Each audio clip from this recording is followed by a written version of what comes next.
Hello students and friends, welcome back to the series of video classes for the subject of physics. And today we are back with the next lecture, that is the lecture number 7 from our third chapter, which is motion in straight line. And we are continuing our heading graphical representation of motion. Okay.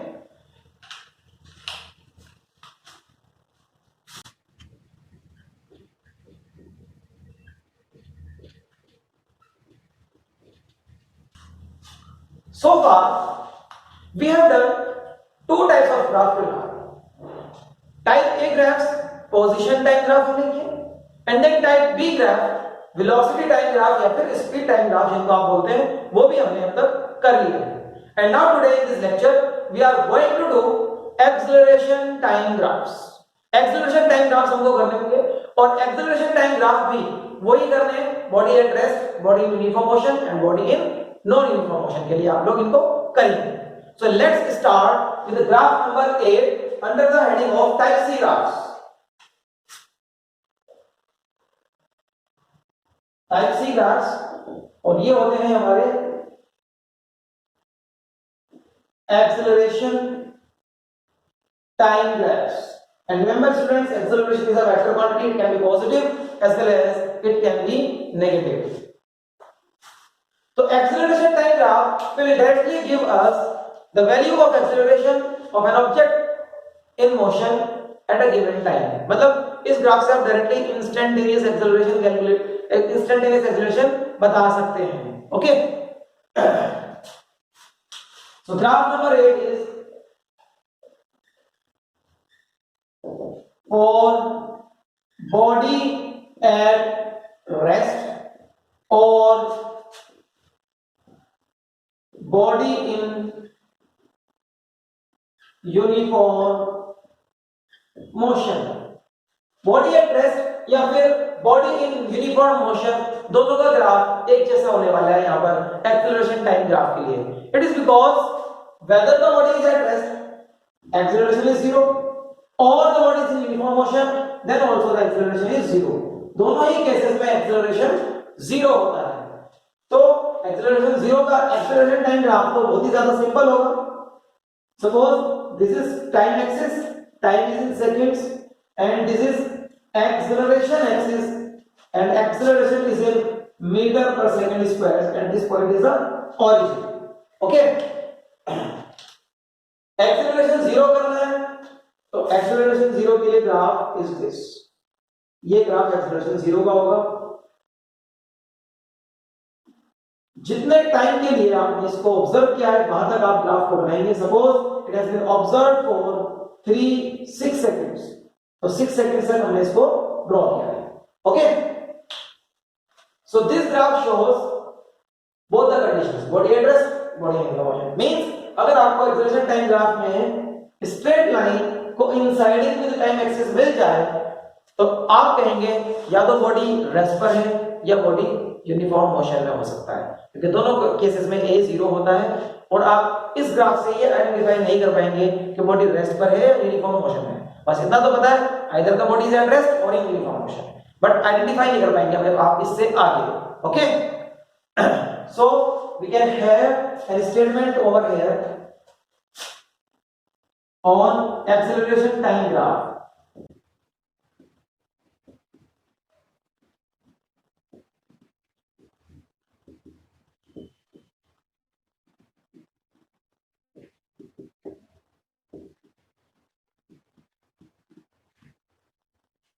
Okay, for acceleration time graph, straight line coinciding with the time axis. Straight line coinciding with the time axis. Coinciding मतलब time axis के ऊपर जो बनी है. Represent either the body is at rest or the body is in uniform motion. Draw this graph, students.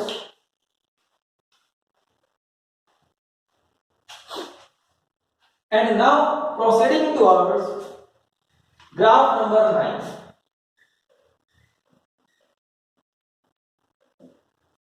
Now we will draw acceleration time graph for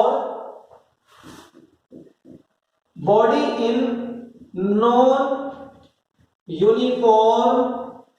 motion. Body in non-uniform motion. Okay.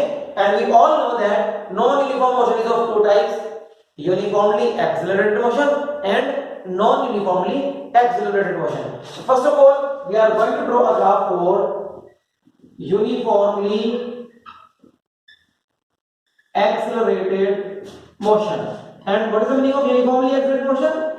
A is constant, A होएगा आपका constant और A zero नहीं होता है, ये भी याद रखिएगा, A is not zero, A constant है और जीरो नहीं होगा, क्योंकि अगर जीरो होगा तो आप कहां पहुंचेंगे, आप पहुंचेंगे ग्राफ नंबर 8 पर।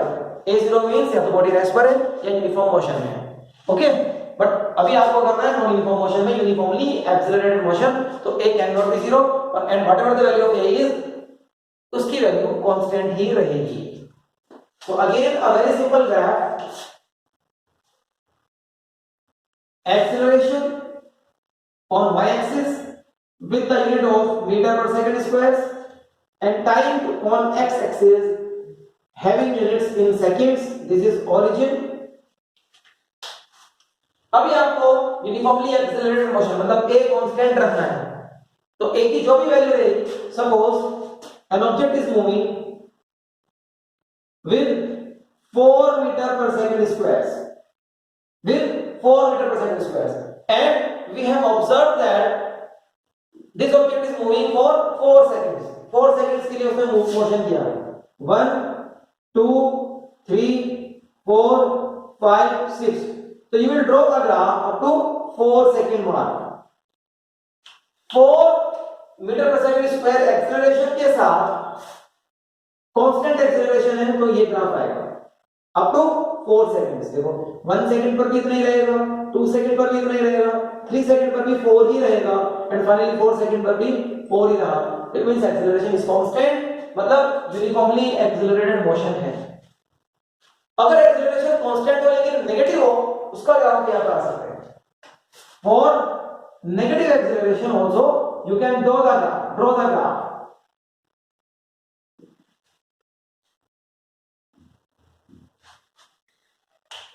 Suppose an object is moving with an acceleration of 10 meter per second square, लेकिन वो acceleration negative है, मतलब वो retardation है, it is retardation of 10 meter per second square। तो आप इसका ग्राफ कहाँ बनाएंगे? मान लो ये है 5 माइनस और एंड दिस इज -10, इधर this is +5 +10 and the time is 2 seconds, 4 seconds, 6 seconds, 8 seconds, 10 seconds।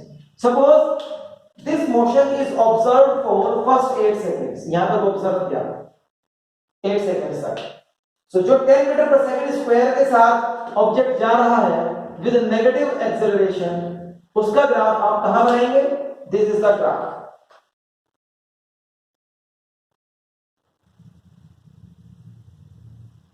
This is the graph -10 meter per second square, okay। Again a straight line parallel to time axis, यहां पर भी क्या है? straight line parallel to time axis। तो आप कह सकते हो, स्टेटमेंट दे सकते हो, यूनिफॉर्मली एक्सेलरेटेड मोशन के एक्सेलरेशन टाइम ग्राफ क्या होते हैं? Straight line parallel to time axis. So the statement can be written as on acceleration time graph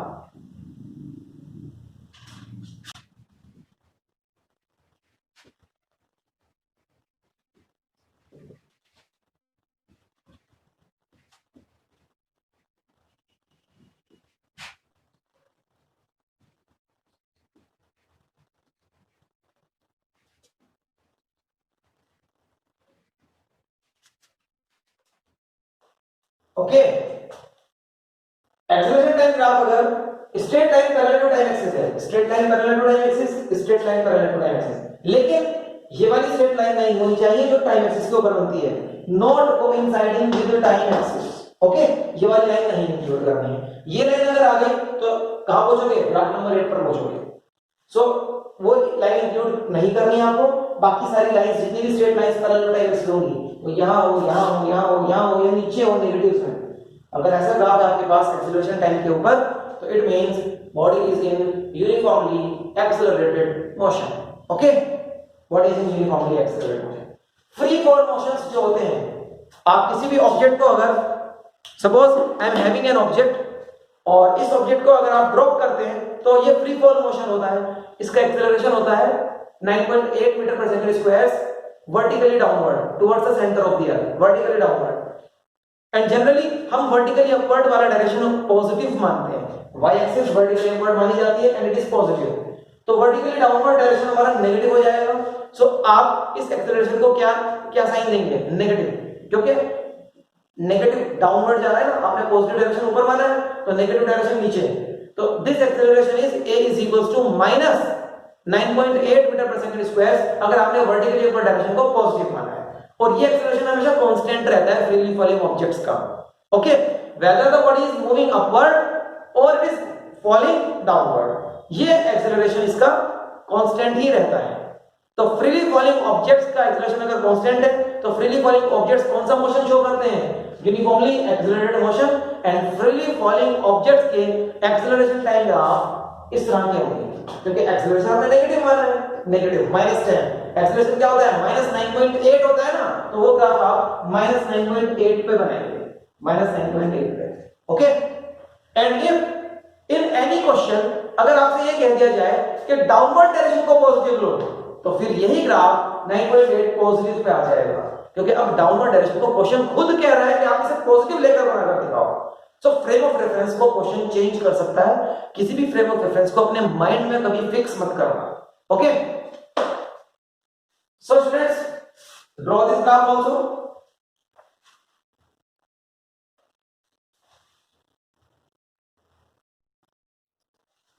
and now last but not the least, graph number 10.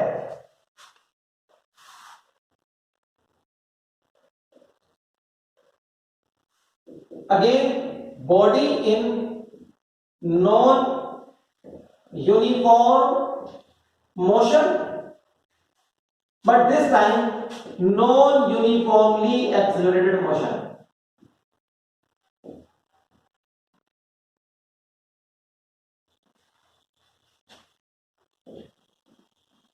Non-uniformly accelerated motion means acceleration is varying, it is not constant।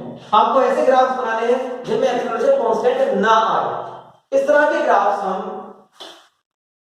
6 types of graphs बनाएंगे यहां, 6।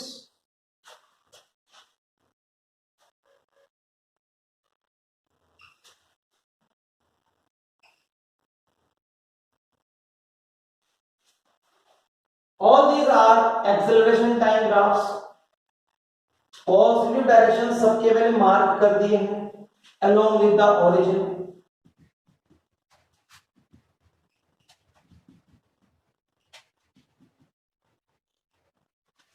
तो अभी मेरे को वो सारे options बनाने हैं यहां पर जो एक्सेलरेशन को वेरी करता हुआ शो कर सकता है। देखो, दो ऑप्शंस तो इस तरह से हो सकते हैं कि ये स्ट्रेट लाइन होगा but not parallel to time axis, या फिर इस तरह का स्ट्रेट लाइन होगा but not parallel to time axis, okay.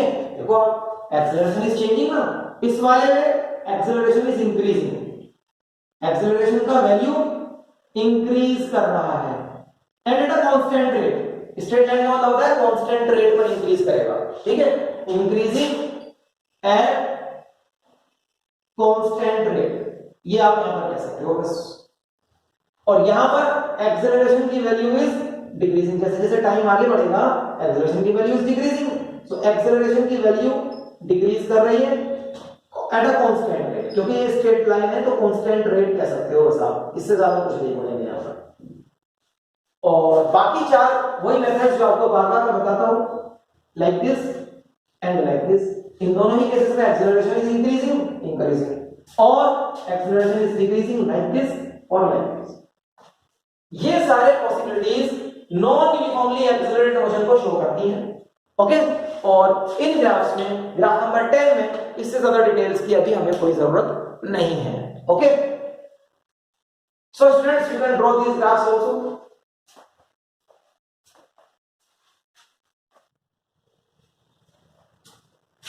And now students, graphical representation of motion topic हमारा कंप्लीट हो चुका है, लेकिन इस लेक्चर को कंप्लीट करने से पहले हम एक एग्जांपल करते हैं ग्राफ्स के ऊपर, जिससे कि आपको एक आइडिया लग जाए ग्राफ्स के बारे में, okay.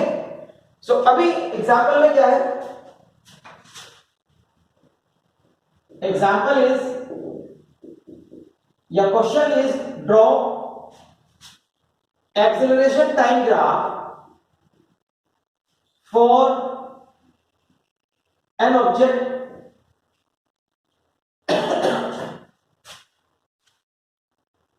drop from a height h for a time period of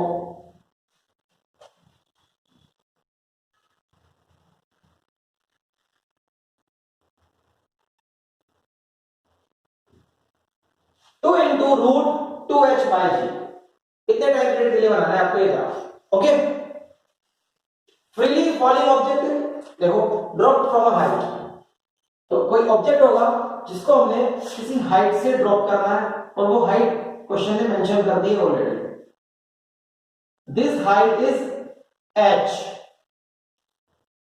और इट इज ड्रॉप मतलब इनिशियल स्पीड इसकी 0 है। इट इज ड्रॉप मतलब इनिशियल स्पीड इज 0। अभी टाइम उसने दिया है, आप पहले ये कैलकुलेट करें कि इसको ग्राउंड तक आने में कितना टाइम लगेगा, और ये तो आपको डायरेक्टली भी पता होना चाहिए स्टूडेंट्स। कैसे पता करेंगे? देखो suppose it takes a time t to hit the ground, तो ग्राउंड हिट करने में टाइम t लग रहा है, u 0 है, डिस्प्लेसमेंट इज -h क्योंकि नीचे की तरफ का डायरेक्शन मैंने नेगेटिव लेना है।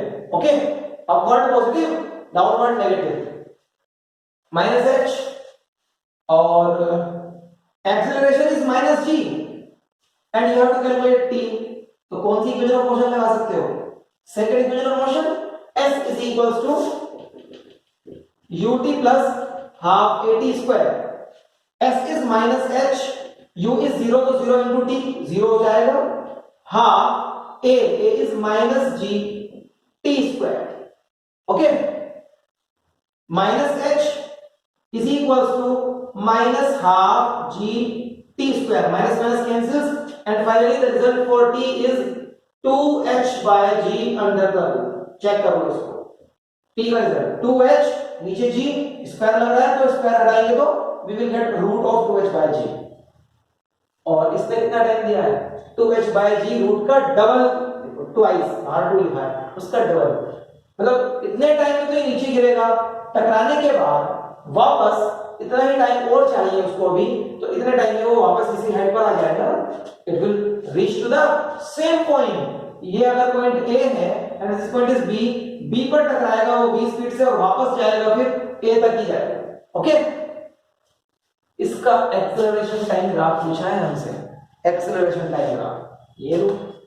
Acceleration is always vertically downward g। Okay, और उसी g को आपने क्या लिखा? देखो a इज माइनस, तो दिस इज नेगेटिव ना, नेगेटिव एक्सप्रेशन। a कितना है? Minus g, -9.8। ये ग्राफ आपको ड्रॉ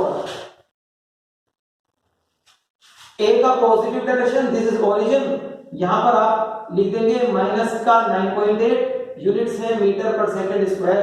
इधर टाइम और टाइम सपोज यहां पर होता है 2h by g और उसका डबल यहां हो जाएगा 2h by g रूट का डबल, ये टाइम हो जाएगा। For this time period I have to draw the graph for this time. Acceleration, whether the object is moving downward or moving upward, acceleration remains same। Free falling object का acceleration उतना ही है, -9.8 metre per second square, वो उतना ही रहेगा। तो ये graph आपका यहां तक बन जाएगा 2 under the root 2h by g। This is the acceleration time graph for this object, जो पहले यहां तक आता है फिर टकराता है और वापस चला जाता है। ठीक है, फर्स्ट वन, ये फर्स्ट वन। ओके, इसी मोशन का वेलोसिटी टाइम ग्राफ शो करना है। Draw velocity time graph for this motion. Second question, velocity time graph for this motion, second part. Okay, अब इसका वेलोसिटी टाइम ग्राफ कैसे बनाएंगे? देखो इसी के नीचे बनेंगे बिल्कुल। वेलोसिटी का positive direction, metre per second में इसकी यूनिट लिखेंगे, टाइम इधर ही रहेगा, और जो टाइम इंटरवल्स आपने मार्क किए थे, ये वाला टाइम इंटरवल और ये वाला टाइम इंटरवल, ये 2h/g अंडर द रूट है और ये 2h/g का ट्वाइस अंडर द रूट है। ओके, ये टाइम इंटरवल रहेंगे। अभी वो किस वेलोसिटी से स्टार्ट करता है? जीरो से, तो जीरो तो यहां पर है, और कितने टाइम के बाद उसकी वेलोसिटी कितनी हो जाएगी? मतलब दिस v, यहां पर आपको मार्क करना है इस टाइम के कॉरस्पॉन्डिंग, वो कितनी वेलोसिटी हो जाएगी? फाइनल वेलोसिटी कैलकुलेट करनी है आपको यहां पर, ये आप खुद करेंगे। थर्ड इक्वेशन ऑफ मोशन लगाएंगे, डाटा ये है आपके पास, आपको यहां से v कैलकुलेट करना है। Answer is under root 2gh। Downward तो नेगेटिव होगा। ओके, तो under root 2gh negative mark करो कहीं पर, अंडर रूट 2gh।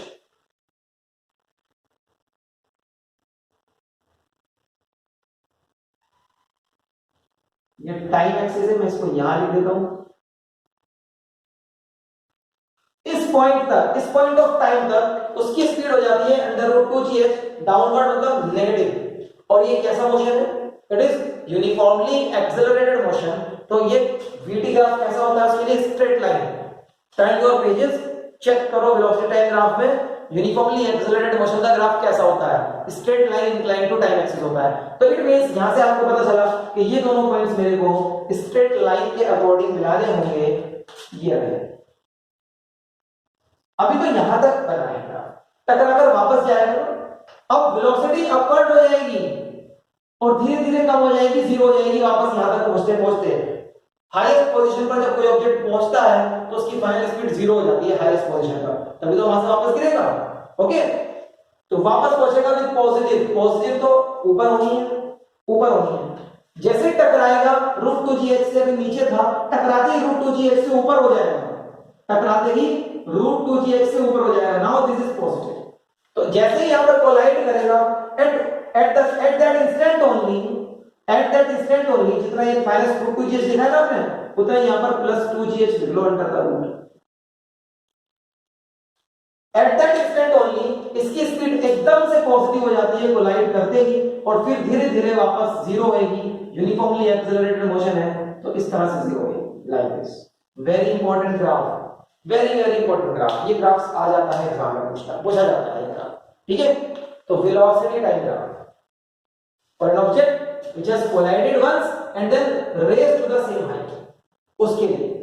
ओके, ये इसका वेलोसिटी टाइम ग्राफ है। अगर आपसे इसी के लिए पोजीशन टाइम ग्राफ पूछा जाए, position time graph, position time graph कैसे बनाएंगे स्टूडेंट्स? पोजीशन, पोजीशन या डिस्प्लेसमेंट कुछ भी कह सकते हैं, मीटर्स में, टाइम सेकेंड्स में। टाइम के दो स्लॉट्स हैं, root 2h/g and then twice of it, 2 into 2h/g under the root. दो स्लॉट्स हैं टाइम के, ठीक है। अभी वो कहां पर है? h हाइट पर है, ऊपर पॉजिटिव h हाइट पर है, धीरे धीरे जीरो पर आएगा और फिर वापस जाएगा। यही करना है ना इसको, देखो ये पॉइंट्स को लोकेट करो पहले आप। अभी वो यहां पर है h हाइट पर, धीरे धीरे यहां तक आएगा और फिर वापस उसको इसी हाइट पर पहुंचना है। ओके, फिर वापस उसको इसी हाइट पर पहुंचना है, यहां पहुंचना है, फिर से वापस। अब यूनिफॉर्मली एक्सेलरेटेड मोशन का पोजीशन टाइम ग्राफ क्या होता था वो आपको याद होना चाहिए, और वो मैंने आपको बताया भी था। उसके अकॉर्डिंग यहां से यहां तक आपको ज्वाइन करना होगा कि वो ग्राफ कैसा होगा। Okay, and that graph is no doubt a parabolic curve. ये पैराबोलिक कर्व होता है, पैराबोलिक कर्व के अकॉर्डिंग ये ग्राफ बनेगा। ओके, तो पैराबोलिक कर्व के अकॉर्डिंग जब आप इस ग्राफ को बनाएंगे,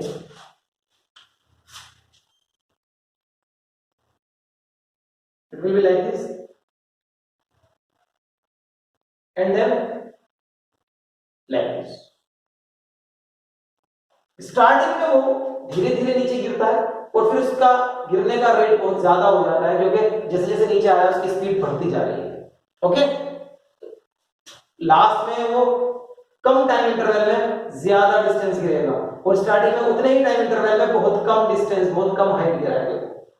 ये देखो, ये हाइट ज्यादा है, ये हाइट बहुत कम है। ओके, सिमिलरली नेक्स्ट हाफ में होना है। ये पोजीशन टाइम ग्राफ या डिस्प्लेसमेंट टाइम ग्राफ हो गया। अगर इसको वेलोसिटी टाइम की जगह वो स्पीड टाइम ग्राफ देकर पूछे, speed time graph, first part, second part, third part position time हो गया, फोर्थ पार्ट स्पीड टाइम हो जाएगा। 4 क्वेश्चन, 4 पार्ट लिखने हैं आपको। ओके, तो क्या करेंगे, देखो speed is always positive, speed तो कभी नेगेटिव नहीं होती ना। इसी के नीचे बनाकर दिखाता हूं आपको, speed is never negative. 2 time slots हैं, एक ये वाला और एक ये वाला। यहां पर टाइम हुआ है अभी 2h/g अंडर द रूट, यहां पर 2h/g अंडर द रूट का ट्वाइस हुआ है। और इधर स्पीड हम मार्क करने वाले हैं मीटर पर सेकंड में लिख लेंगे, इधर टाइम चल रहा है सेकंड्स में।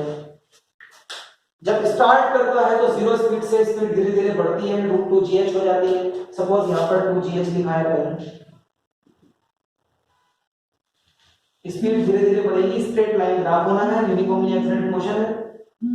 और फिर उसके बाद में जैसे ही टकराया स्पीड फिर धीरे धीरे कम हो जाएगी, वापस 0, स्पीड धीरे धीरे कम हो जाएगी, वापस 0। This is speed time graph. Okay, this is speed time graph for freely falling object, जो स्टार्ट करता है हाइट से, टकराता है तो वापस उसी हाइट पर पहुंच जाता है।